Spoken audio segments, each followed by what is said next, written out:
When the name Sultan Abdelaziz is mentioned, what comes to mind is the image of an eccentric ruler fascinated by bicycles, cars, and Western inventions, like a lost child in a palace full of toys. But behind this caricature lies one of the most complex chapters in modern Moroccan history.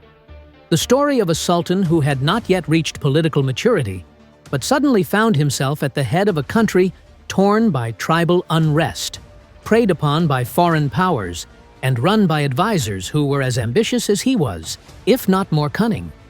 Was Abdelaziz merely a puppet in the hands of the regent Ba Ahmed? Or was he the victim of a modernization project ahead of its time? And how did his reign end in a bloodless internal coup? Was that coup a rescue for Morocco, or the first step toward the loss of sovereignty? In this video, we will delve into the details of Sultan Abdelaziz's reign, breaking down the stages that led him from a gilded throne to a quiet exile, from dreams of modernization to the stain of betrayal, to reveal how the young sultan became the victim of the first and only successful coup in modern Moroccan history. So, stay with us until the end. And don't forget to support us by liking the video and subscribing to the channel to stay updated with all our latest content.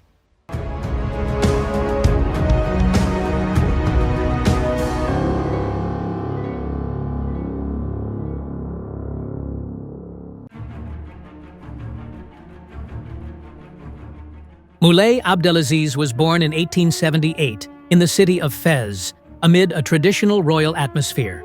He was the fifth son of Sultan Hassan Thurfnern from his Circassian origin wife, Lala Ruqayya, who held a special place in the sultan's heart. It is said that he named him Abdelaziz as a tribute to his great love for her. The child grew up within the royal court, far from the noise of politics and the complexities of governance, surrounded by tutors and teachers, unaware of his future destiny. When Sultan Hassan Thurfnern died in 1894, during a southern campaign to impose order on rebellious tribes, Morocco entered a critical political vacuum. In the absence of a clear line of succession to the throne, Grand Vizier Ba Ahmed made a decisive move. He saw in the child Abdelaziz the perfect opportunity to consolidate his own influence. A man known for his cunning and political acumen, Ba Ahmed was unwilling to relinquish power to one of the Sultan's adult sons, who might pose a threat to his position. Ba Ahmed acted with remarkable speed. He concealed news of the Sultan's death from everyone and staged a bold theatrical scene. He dressed the Sultan's corpse in a white robe and laid him on his bed during a military parade to convince the guards that the Sultan was still alive and watching the soldiers from behind the curtain. During this time, he summoned Abdelaziz from Rabat, and upon his arrival, he was swiftly proclaimed Sultan in an atmosphere filled with surprise and urgency, a clear reflection of Ba Ahmed's control over the levers of power.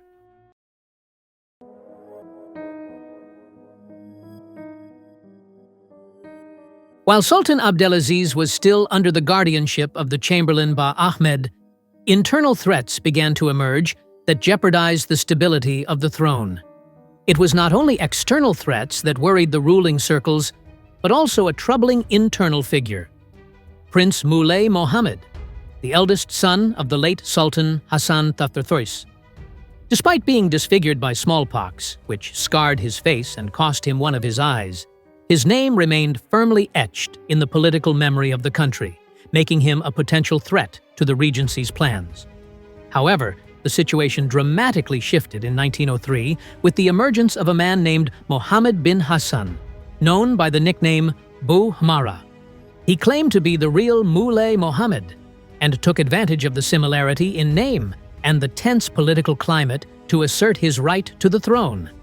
Soon, he attracted the support of several tribes and marginalized groups who saw in him a more legitimate and decisive alternative to the young sultan. Thanks to his skill in winning over discontented segments of society, he succeeded in generating a troubling wave of popular support. As Bou Hamara's movement gained momentum, the real Prince Moulay Mohammed began to appear publicly in cities like Fez and Taza, where he had been living. At that point, people started noticing the inconsistencies, and the truth gradually came to light. Bou Hamara was merely an impostor who had assumed another's identity.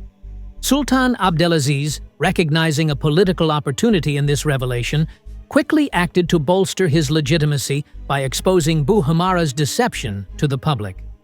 He also returned the real Mulai Mohammed to prison after his name had been exploited to legitimize the impostor's campaign. Confronting Bou Hamara required enormous financial resources to fund the war effort. At the same time, Morocco was already heavily indebted, compounded by poor agricultural harvests. Prices soared, farmers went bankrupt, and the country entered a severe financial crisis, further restricting the Makhzen's autonomy and deepening Morocco's economic and fiscal turmoil.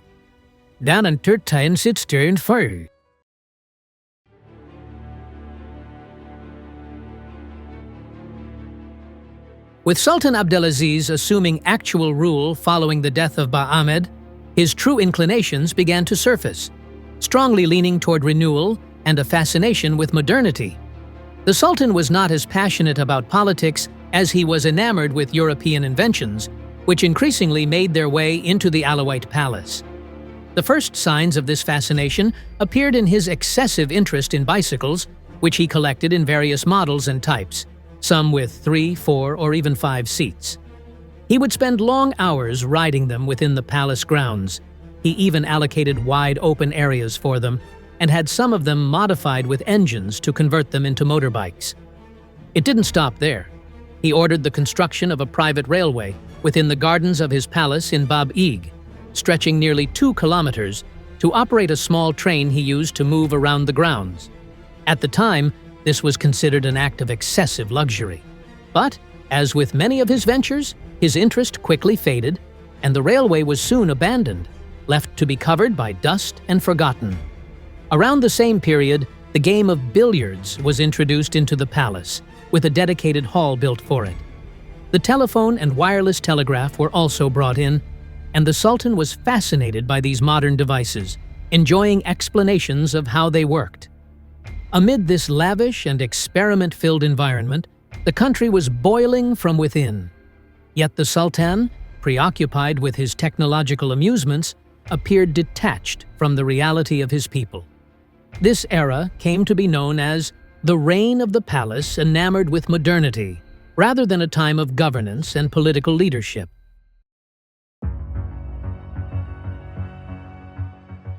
At the beginning of his actual rule, Sultan Abdelaziz attempted to introduce certain reforms that he believed would help improve the internal situation of the country. However, his efforts were met with strong resistance from religious scholars and traditional leaders in Morocco. One of the most notable of these attempts was the imposition of a new tax known as al-Tartib, aimed at reorganizing the country's tax system. This tax provoked widespread anger among religious and political circles, as scholars considered it a violation of Islamic law and an affront to the traditional values that governed social relations in Morocco. This rejection coincided with the accumulation of national debt, which weighed heavily on the state due to excessive spending on palaces and luxury. Consequently, the Sultan resorted to borrowing from European powers, particularly France, which was increasingly asserting its influence over Moroccan affairs. This growing European presence was not merely an economic issue, it had serious political consequences, as many Moroccans began to feel that national sovereignty was slipping away in the face of expanding colonialism. In 1907, Morocco witnessed the French occupation of the cities of Oujda and later Casablanca, marking a significant turning point in modern Moroccan history. These military actions served as a serious warning to Sultan Abdelaziz, revealing the state's weakness in confronting colonial powers. While the people were suffering from economic and political crises, the Sultan remained immersed in luxury, preoccupied with his passion for modern vehicles and amusements, increasingly detached from the concerns of his people. In the same context came the Algeciras Conference of 1906, held with the participation of the major colonial powers to assert their influence in Morocco. Attended by leading European nations such as France, Britain, and Germany, the conference did not provide real solutions for Morocco. On the contrary, it contributed to entrenching colonialism and strengthening foreign control over the country. These developments marked the beginning of the end for Abdelaziz's rule. While the country slipped further into fragmentation and collapse, the Sultan appeared absorbed in his personal projects, oblivious to the nation's deepening turmoil. Amid the deteriorating economic and political conditions, Sultan Abdelaziz's brother, Moulay Abdelhafid, began to see that the time had come to seize the throne. Backed by major tribes and religious scholars, Abdelhafid declared himself sultan in the city of Marrakesh. His accession was conditional as he pledged to defend religion and independence, which earned him broad support from the people and local leaders who had begun to feel that Abdelaziz had lost his legitimacy due to his disregard for the country's problems and his appeals for support from European powers. Military confrontations soon broke out between the supporters of Abdelaziz and those of Abdelhafid, but they did not last long, as the popular and military strength behind Abdelhafid's bay'ah proved more influential. In 1908, a decisive battle erupted in Marrakesh between the two sides, ending with Abdelaziz's defeat and his withdrawal from the battlefield. In November of the same year, Abdelaziz signed an agreement with his brother Abdelhafid, under which he officially abdicated the throne. Thus, the first and only successful coup in modern Moroccan history was carried out.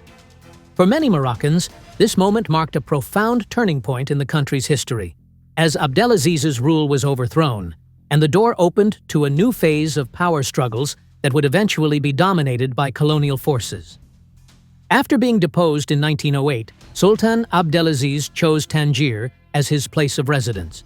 This city, representing Morocco's gateway to the outside world and enjoying an international atmosphere due to its strategic location, became home to the deposed Sultan, who lived a simple life away from the spotlight under European influence. Years passed, and Abdelaziz remained distant from any political conflict or movement. However, the memory of his reign always lingered in his mind, especially when he met with old companions or recalled moments when he was king on the throne of Morocco. That period, though short-lived, was full of confusion and contradictions. Between the grand ambitions he held and his dreams of modernization, and the failures he encountered in his rule and the disappointments he experienced at the end of his journey. Sultan Abdelaziz died in 1943 in the city of Tangier after years of exile and living in obscurity. Although he chose to live a simple life in his final days, the past he had lived, marked by moments of power and wealth, had left a lasting impression on his soul and memory.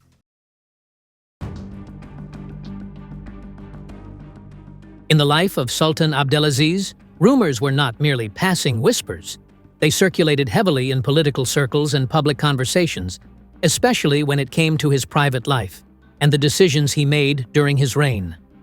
The Sultan's palace, known for its remarkable extravagance, was not just a royal residence, but became a stage full of intrigue and secrets. Abdelaziz was surrounded by a group of Western advisors, including doctors and military officers, most of whom were French and British. This raised suspicions about the extent of their influence on his political orientation and the depth of his allegiance to Moroccan national authority. These relationships created an atmosphere of mistrust, especially as talk of European attempts to dominate Moroccan policy intensified, even before the official onset of colonial occupation. On the personal side of the Sultan's life, mystery was equally present. His private relationships within the palace were the subject of major controversy, with rumors spreading about his undisclosed involvement with certain women from within his entourage. Some even claimed these relationships were directly responsible for the exclusion of prominent figures from positions of power. Among the most controversial rumors were those concerning alleged spy networks inside the palace, said to have been monitoring the Sultan himself. The palace was far from immune to conspiracies. On the contrary, it was a battleground for silent rivalries among members of the royal family and close associates of the Sultan, each side seeking to strengthen its own position at the expense of the others. Reports circulated of secret communications between some court members and representatives of European powers, which led many to view these actions as a form of national betrayal, especially given the suffocating economic and political pressure Morocco was under at the time. After his abdication, Sultan Abdelaziz reportedly suffered from deep internal anxiety, reflected in his behavior during his final years in Tangier.